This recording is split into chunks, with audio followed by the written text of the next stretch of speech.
Hello, EDL 602 students. This is the beginning of week 8, and we are now in the home stretch. I am excited that we've made it this far together.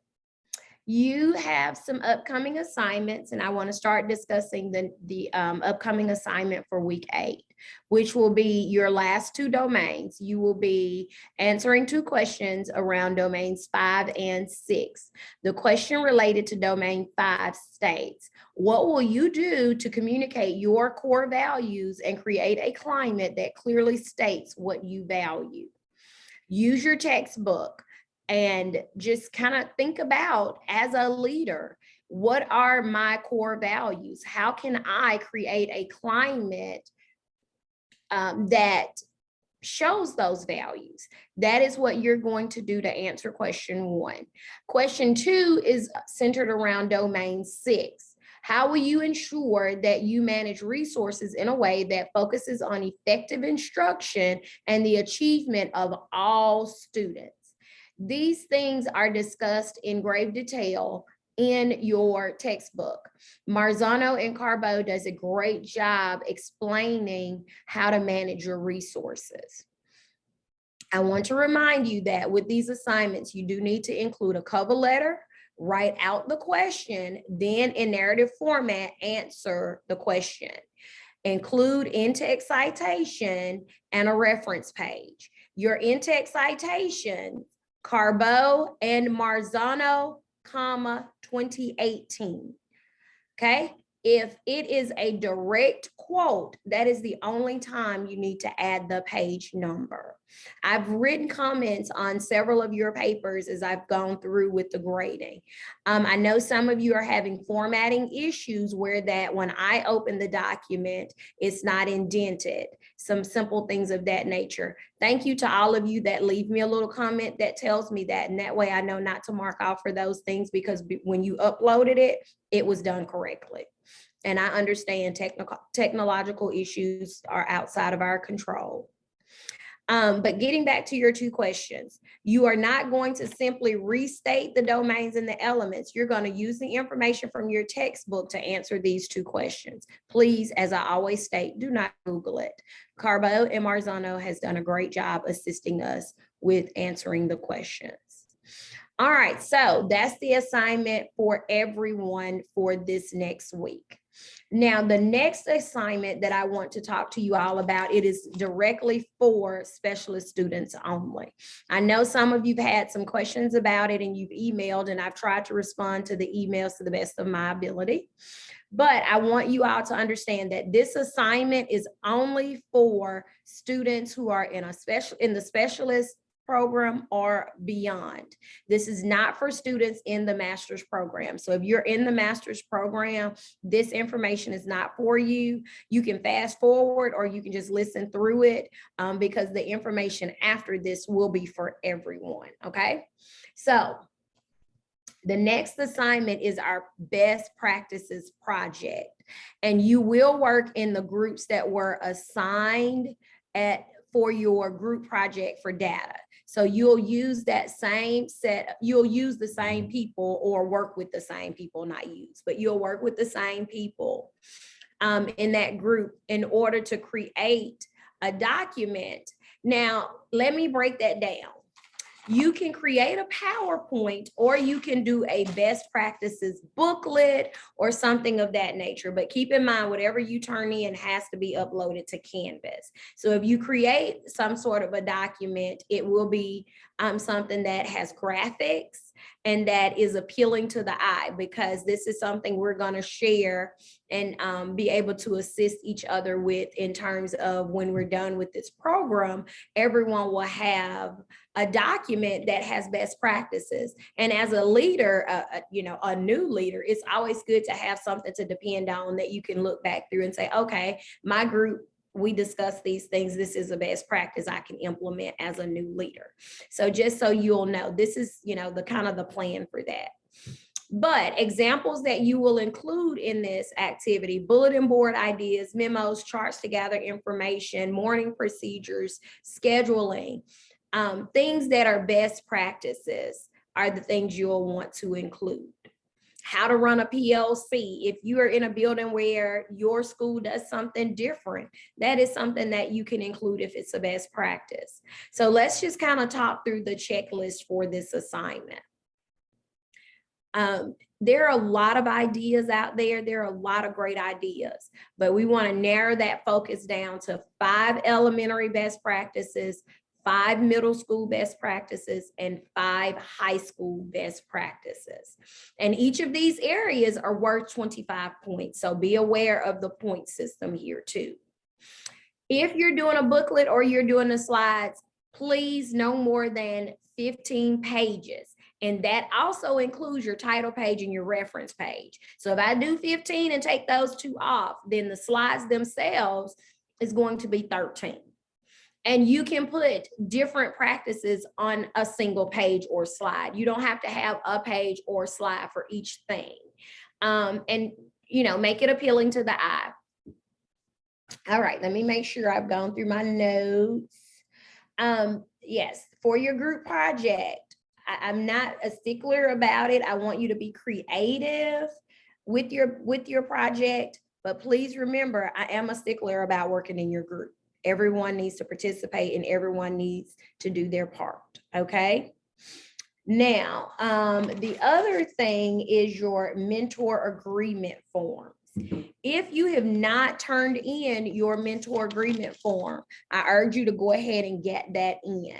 Okay, because these are the people you're going to be talking to about the best practices. You need to go and seek your mentor for this advice. What are some best practices that are in place in your school? As I told you guys in our first virtual class, I served as a mentor for one of the students that's finishing up her specialist degree now. And when we sat down and talked about best practices, we talked about how students entered the school every day and how they exited, just having a plan of action for those types of things. We talked about scheduling. Why do we do schedules the way that we do them? So those are some conversations that you're gonna wanna have with your mentor as you're pulling together these different best practices.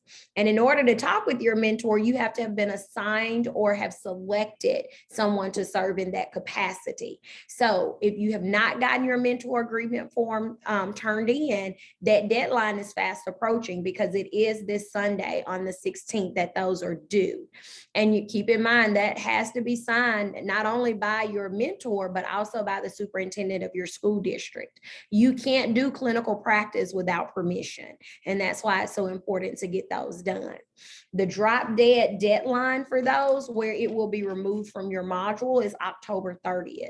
So if you haven't even given that form to somebody, you need to get on top of that like ASAP. Like that is your one thing that you need to get completed this week so that you can get that back. If you've turned it in to someone to serve as your mentor, but they haven't given it back to you, you're going to have to reach back out to them and say, hey, I need that back. Send an email or some form of communication, just asking for that form back. That is part of your responsibilities. And I hate to seem like I'm beating a dead horse by talking about this mentor agreement form over and over, but it is very important that you guys get that turned in. All right. That's all I have to say about mentor agreement forms. Let's move on to our next thing, which will be our next virtual class. Class number 3, that's virtual. We will meet on October 22nd at 7:30 a.m. Just like we did with our last virtual meeting. We're going to meet early. We're going to get all of the things that we need to get done. And then we're going to have a great rest of our Saturday. Now, the expectation for our virtual class, 1, present. Please be present, okay? That's the one big thing that you really need to be present for our virtual class. Number 2 is I expect everyone to have their cameras turned on. That is how I count you present for the days that your camera is turned on. If you're not going to be on our virtual Zoom call, I need you to understand that those count as an absent. And I think I've shared this with you on the last 2 previous virtual class meetings. Every time you're absent, every time you're late with an assignment, that counts towards your final grade. So I just want to let you all know that, to keep that in mind. I am pretty much caught up with all the grading that was in Canvas. Those of you who have not turned in assignments, you have a grade there, and it is not a nice grade. So after you get those assignments turned in, you need to shoot me an email just saying, okay, Dr. Cockrell, I've uploaded all my assignments. And that way I can go back in and give you credit for the work that you've done. All right, so what are we doing in our virtual class this week? Not this week, next week, on the October 22nd.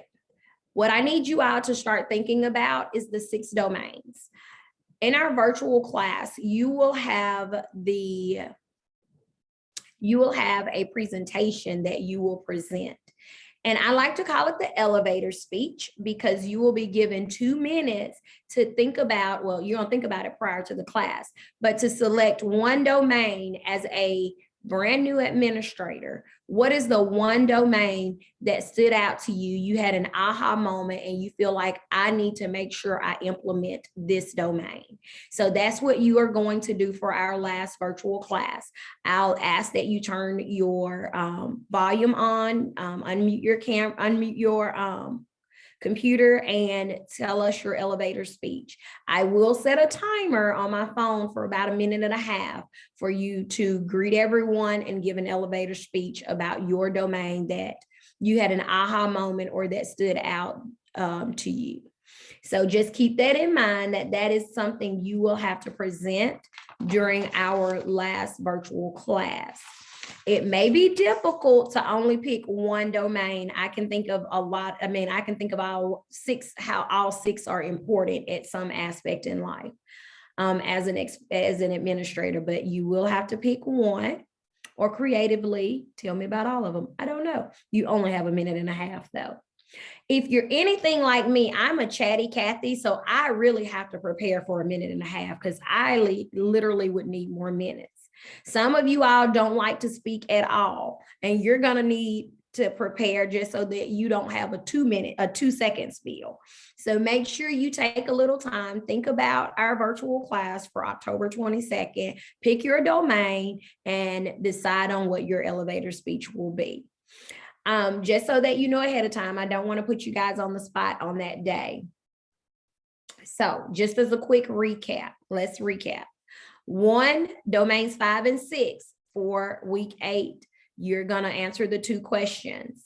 Those of you who are in a specialist or beyond program, you have your group project that you have to do with your best practices, either slides, PowerPoint slides, or some type of book that you create and put together that you're going to put in the Dropbox. In our virtual class, we will discuss your last assignment, the assignment that we put in the TK20. So I really hope everyone is available that morning to be on our call so that we all get the same information at the same time. But I will record the class, but it's just something about being on the camera, ready and asking questions as we're going through it. I look forward to seeing all of you when we meet on October 22nd at 7:30 a.m.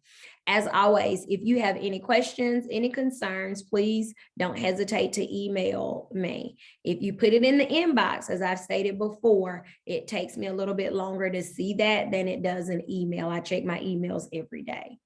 So with all of that being said, y'all have a great rest of this week, and I'm available if you need me. All right, bye-bye.